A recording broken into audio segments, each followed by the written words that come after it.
On June 6, 1944, thousands of young Americans stepped onto this beach, many knowing that they would never leave it alive. Today, we're walking on the same ground, from Omaha Beach to the tiny church where medics saved lives under fire. This is our Normandy D-Day experience.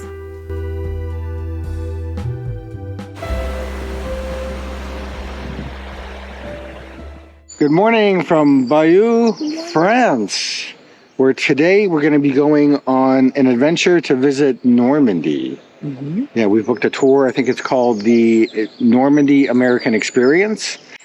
It's an 8-hour trip from Bayeux to the beaches of Normandy, and we're going to get... we're going to be gone for 8 hours. It doesn't take 8 hours to get there. Right, okay. Yes, we will be gone for 8 hours. And during that time, we'll visit a place where there was a momentous occurrence of history. It changed the war. Yeah. Completely changed it. Yeah. So that's the agenda for today. We're waiting for a shuttle to come and pick us up, and then shortly we will be on our way. Mm-hmm. We boarded the tour bus at 8:45 a.m. with Bayeux Shuttle as we made our way to the beaches of Normandy. Standing on Omaha Beach is a strangely quiet experience. Today, there is no sound of gunfire. There is no smell of war. It is peaceful here. The sand stretches for miles. The waves roll in gently. And yet, every step here carries the weight of history. It doesn't feel like just another beach. It feels like a place that remembers.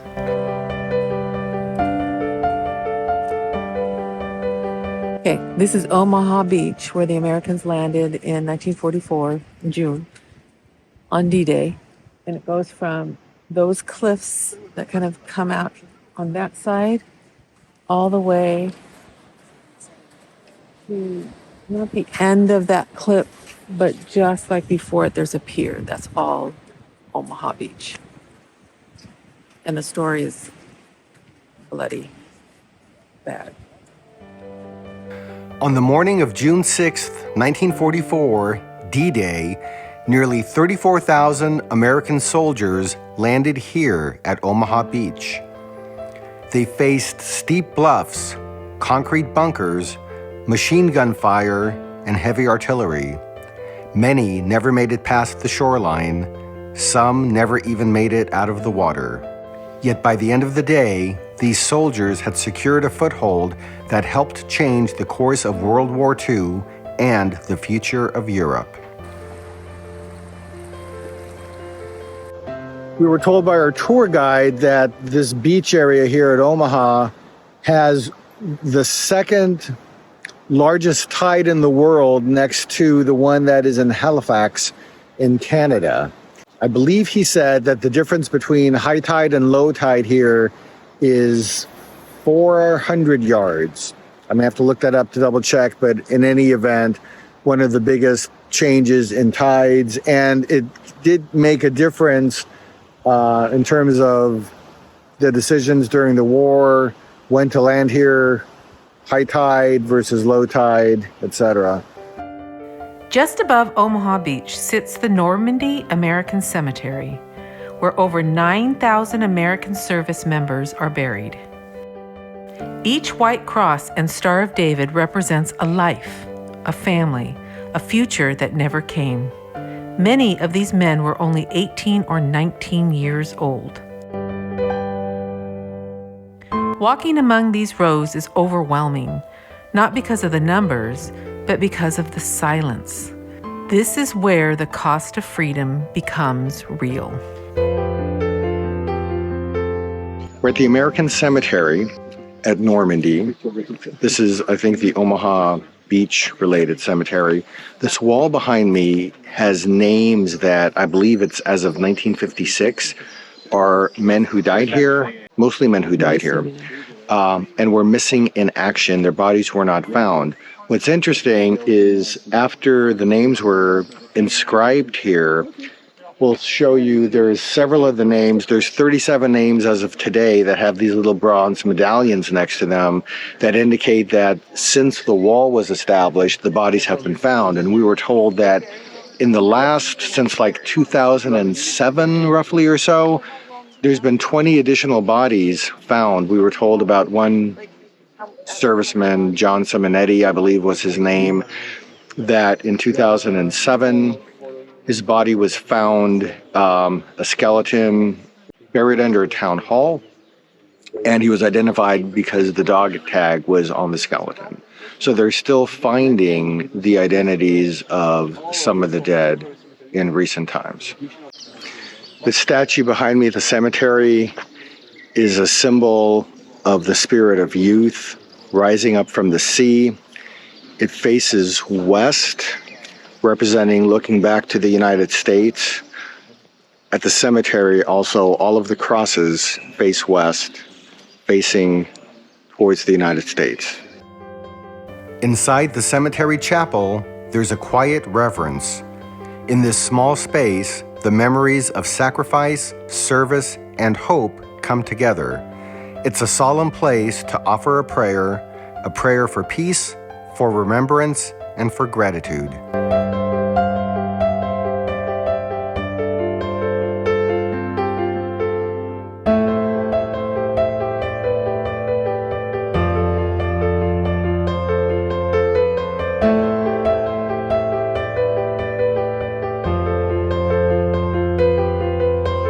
So we are presently still in the Omaha Beach area, like halfway, in the halfway point of it. Behind us, and I don't know if it's going to come over in the video, is Utah Beach. Yes. So that's our current location here at Pointe du Hoc. Yeah. Pointe du Hoc is one of the most dramatic places in all of Normandy. It's where U.S. Army Rangers braved enemy fire and scaled towering cliffs using ropes and ladders to destroy German gun batteries. Even today, the landscape still bears the scars of war. Walking through these gun emplacements, it is impossible not to imagine what it took for young soldiers to climb straight into danger, knowing retreat wasn't an option.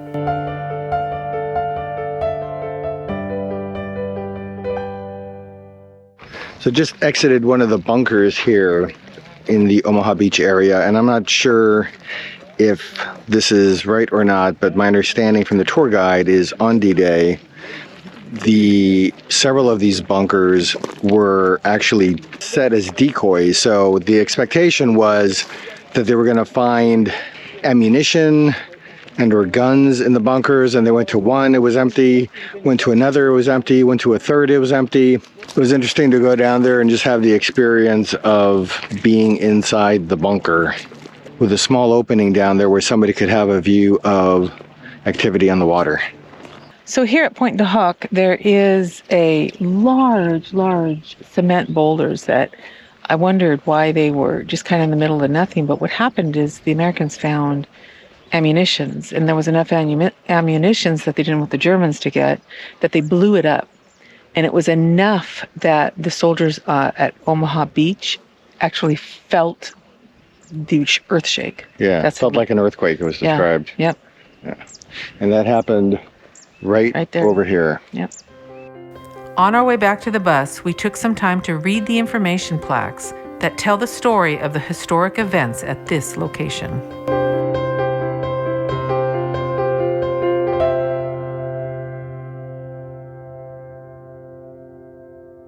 Welcome to Sainte-Mère-Église, France.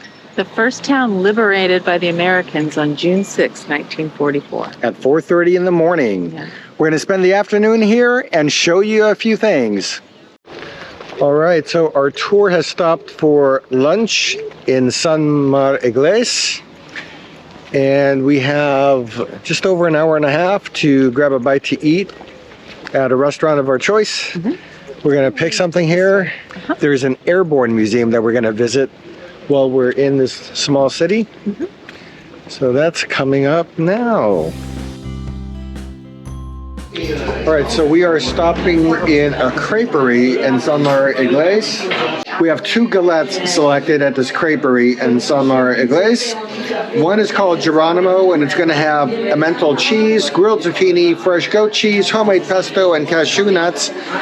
And we're sharing the other selection is called the Omaha, which is going to have Normandy smoked trout, mushrooms, emmental cheese, sour cream, and egg. They sound delicious, and we're going to accompany them with ciders because we were told by our tour guide cider production in the area is a thing, so we must try that as well. Yes? Yes. All right. Cider brut. Cheers. Santé.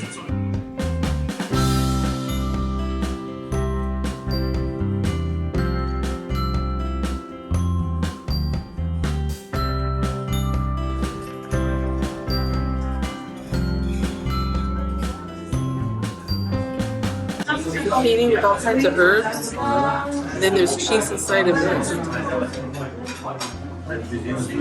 Really good.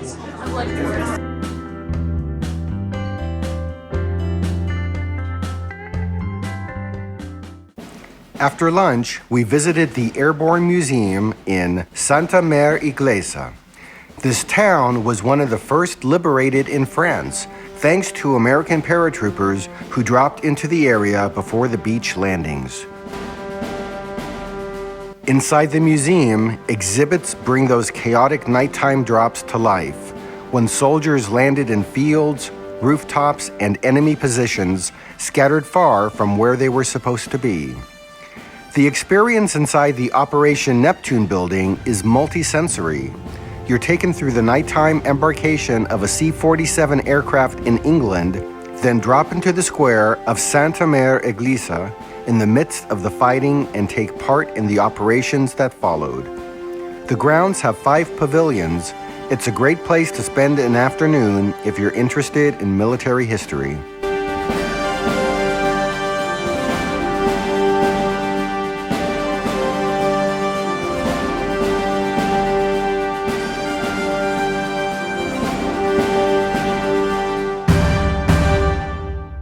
All right, as part of the Normandy Day tour experience, I think we were lucky to get, maybe 25 minutes tops in that museum. So we did the kind of rush our way through, got the highlights. Normally in a museum like this, we probably easily could have spent there 2 hours, if not a little longer, because there's a lot to take in. Yep. There was one of the buildings, I think, kind of neat job, I thought, in terms of all the sound effects of the sound of the airplanes. It was an immersive kind of experience. Yes.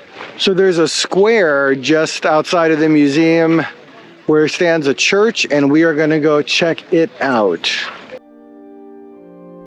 The Church of Sainte-Mère-Église is famous for the story of an American paratrooper whose parachute became entangled on the steeple, leaving him hanging above the town. He played dead for hours while the battle raged below. Today, standing inside this church, it's hard to believe how much history unfolded in such a small place.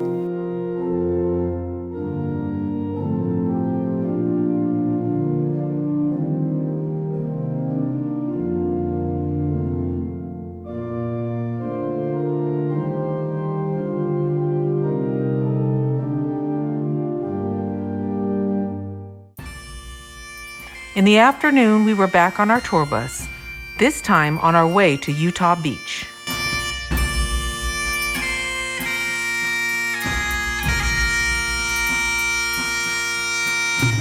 Utah Beach was another key American landing site on D-Day. Here, more than 23,000 troops came ashore, supported by airborne forces who had landed inland earlier that morning. The landings at Utah were less deadly than on Omaha, but no less important. Together, these beaches formed the gateway through which the Allies would begin liberating Europe. The lone sailor statue stands here in quiet tribute to the men of the U.S. Navy who brought soldiers safely to these shores. A reminder that every landing, every rescue, and every supply run mattered.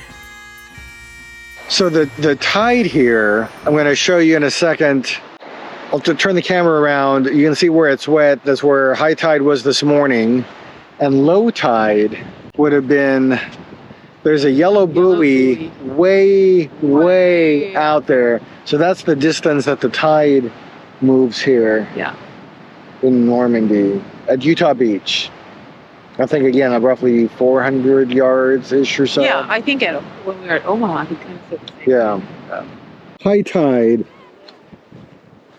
would have been over there, and low tide, I don't even know if it's going to come out on the GoPro, but there's a yellow buoy way out there. So again, the second longest tide that occurs, I believe, on Earth next to Halifax, Canada. Our final stop was the small church of Angoville-au-Plain. During the invasion, 2 American medics turned this church into a field hospital, treating wounded soldiers from both sides under constant fire. You can still see bloodstains on the pews. A shell once came through the roof and chipped the stone floor, but never exploded. This wasn't just a church, it was a sanctuary of humanity in the middle of war.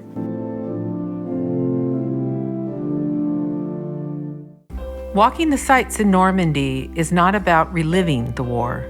It is about honoring the people who lived it. We appreciated the opportunity to trace the steps of history, setting foot on the beaches of Normandy and seeing firsthand where significant World War II events occurred. Normandy isn't just a destination.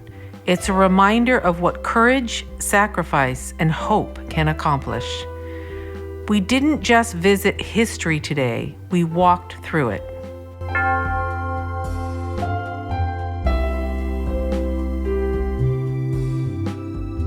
Join us next time when the rain clears in Bayeux, France, and we head out for another adventure.